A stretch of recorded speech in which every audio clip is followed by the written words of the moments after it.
The holiday season is here. With all the rushing around, shopping, and holiday travel, it's a great time to remind everyone to slow down and buckle up. Here are a few tips to keep you and your loved ones safe. This year, our driving habits have changed due to the pandemic.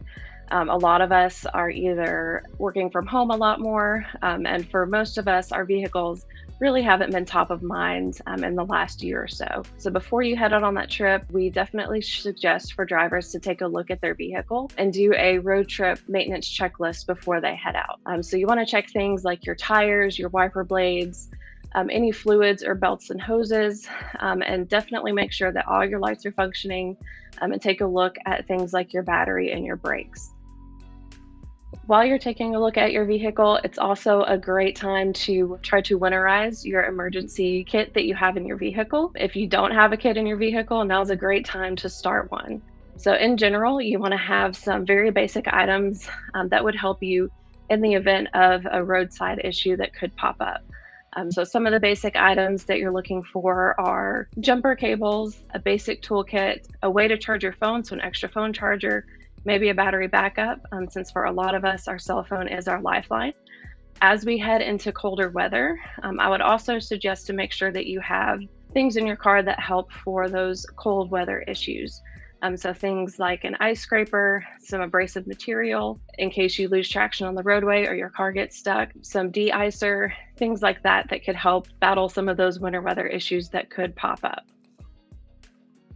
So the first thing to do is remain calm, of course. Make sure that you note your location. So understand where you are on the roadway, whether that's a mile marker or a highway or some sort of distinguishable location that you can convey to other people. Secondly, you want to make sure that you pull safely out of those travel lanes as far off of the roadway as you safely and possibly can. Alert other motorists to the fact that you are on the side of the roadway, and in general, you want to be as visible as you possibly can. So go ahead and turn on those emergency flashers. If you have anything reflective, if you have road flares, or any of those reflective triangles or anything that could alert other motorists to the fact that you are on the side of the roadway, put those out just so that they know that you're there and they can slow down and move over. And then once you have safely gone through those steps, be sure to communicate your emergency to others, whether that's calling AAA, calling local law enforcement. Depending on the situation, you want to communicate that to the proper authorities. Once you have communicated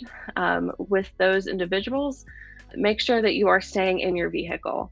In most cases, the safest place for you to be is inside of your vehicle. Of course, depending on the situation, that may or may not be safe, depending on if a car crash has occurred. But in general, the safest place is inside your vehicle, as far outside of those travel lanes as you can possibly get.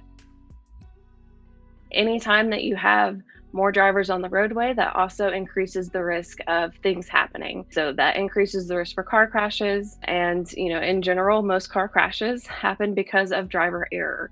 So it's very likely that throughout your trip, you're going to see at least some situation at the roadside, whether that is a car wreck, someone with a flat tire, or someone simply just pulled over. So we do want motorists to remember that there are slow down, move over laws, meaning that when you are traveling and you see something on the roadside, especially those flashing lights, slow down and move over into an adjacent lane.